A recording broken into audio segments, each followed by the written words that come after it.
इस वीडियो में हम फाइनेंस का एक बहुत ही ज़रूरी टॉपिक समझेंगे, बैंक लोन और ये कि उनकी पेमेंट्स कैसे स्ट्रक्चर की जाती है। मैं आपको दिखाऊंगा कि वे सारे कैलकुलेशन आप खुद कैसे कर सकते हैं, जो आमतौर पर बैंक के कर्मचारी आपके लिए करते हैं। अगर आप बैंक से बातचीत करने से पहले इन चीज़ों को समझ लेते हैं, तो आप ज़्यादा मजबूत नेगोशिएशन पोजीशन में रहते हैं। इसके अलावा आप ये भी देखेंगे कि जब पेमेंट्स मंथली होती हैं, तो इंटरेस्ट रेट कैसे कैलकुलेट किया जाता है। आप ये भी सीखेंगे कि किसी लोन की किस्त में ब्याज और मूलधन का कितना हिस्सा होता है, जो ज़्यादातर लोग नहीं जानते। अब मान लीजिए हमारे पास एक बैंक लोन है जिसमें हर महीने बराबर किस्तें देनी है जब तक पूरा लोन चुकता नहीं हो जाता। कल्पना कीजिए एक व्यक्ति एक घर खरीदना चाहता है जिसकी कीमत 50 लाख है। वो ये जानना चाहता है कि क्या ये लोन लेना उसके लिए संभव है।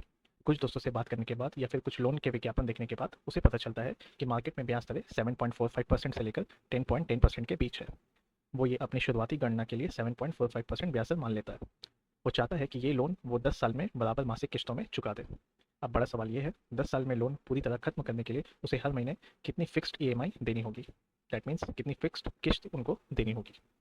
माइक्रोसॉफ्ट एक्सेल इस सवाल का जवाब बहुत आसानी से दे सकता है। चलिए इसे एक्सेल में टाइप करते हैं।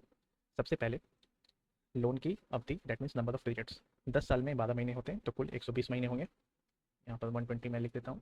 उसके बाद इंटरेस्ट रेट जो कि एनुअली है, तो इंटरेस्ट रेट है 7.45% प्रतिवर्ष। That means 7.45%। अब अगर हमें मंथली इंटरेस्ट रेट निकालना है तो वार्षिक ब्याज दर को 12 से भाग कर लेंगे। दैट मीन्स हम लोग डिवाइड कर लेंगे।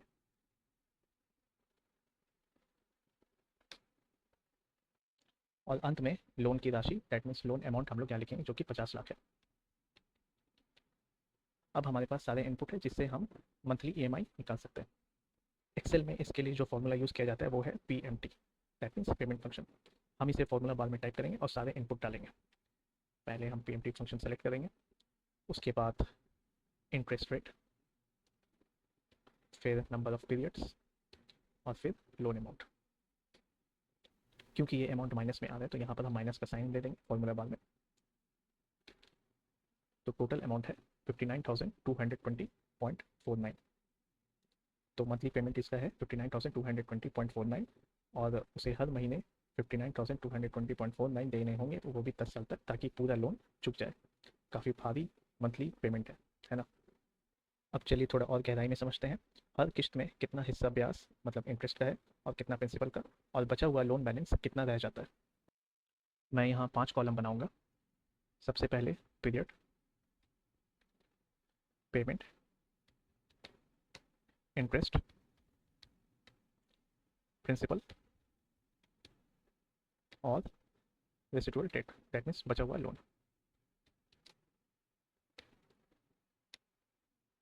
पहले कॉलम में होगा पीरियड नंबर 1, 2, 3, 4,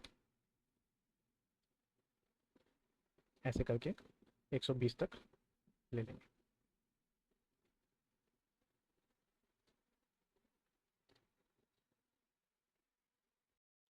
हम पहले ही फिक्स पेमेंट अमाउंट निकाल चुके हैं, तो हम लोग डायरेक्टली इसको लिंक कर देंगे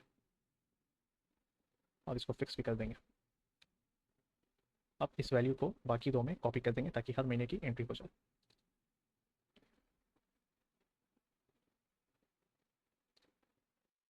अब हर महीने की किस्त को 2 हिस्सों में बांटेंगे, इंटरेस्ट और प्रिंसिपल। पहले महीने में ब्याज पूरे लोन पर लगेगा क्योंकि अभी तक कोई पेमेंट नहीं हुई है, तो ब्याज हम लोग का हो जाएगा 50 lakh into monthly interest rate. तो ये अमाउंट हो जाएगा 31,041 रुपीज़ एंड 67 पैसे। अब कुल पेमेंट 59,220 में से 31,041 ब्याज के हैं, तो बाकी प्रिंसिपल हम लोग का निकल जाएगा पेमेंट माइनस इंटरेस्ट। तो हम लोग का प्रिंसिपल का अमाउंट हो जाएगा 28,178 रुपीज़ एंड 82 पैसे।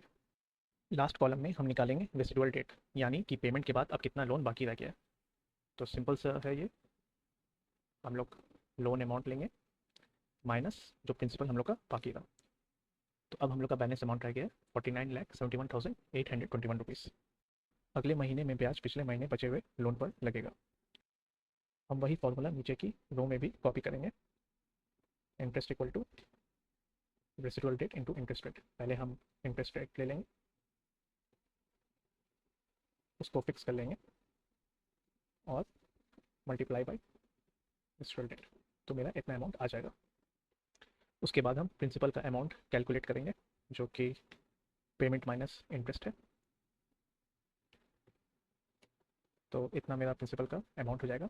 और फिर हम लोग बैलेंस अमाउंट कैलकुलेट करेंगे, जो कि रेसिडुअल डेट है। इसको हम लोग रेसिडुअल डेट माइनस प्रिंसिपल, जो कि हम लोग का वेस्ट अमाउंट निकल जाएगा। अब हम लोग ये तीनों कैलकुलेशन सेलेक्ट करेंगे और यहाँ डबल क्लिक करेंगे ताकि पूरा रो फिल हो जाए। अब जब हम लोग लास्ट रो में जाएंगे तो आप देखिएगा यहाँ बैलेंस ज़ीरो है। इसका मतलब हम लोग का अब सारा लोन 10 साल में पूरी तरह चुक गया है। इसका मतलब हम लोग ने कैलकुलेशन एकदम सही किया। और बस इसी तरह आप पूरे लोन का एक रीपेमेंट शेड्यूल बना सकते हैं, जो आपको ये समझने में मदद करता है कि आप हर महीने कितना और किस चीज़ के लिए भुगतान कर रहे हैं। इससे फाइनेंशियल प्लानिंग बहुत आसान हो जाती है और आप बैंक से बात करते समय आत्मविश्वास के साथ अपनी बात रख सकते हैं। आपको ये वीडियो अगर पसंद आया तो लाइक करें और मेरे चैनल को सब्सक्राइब करना ना भूलें।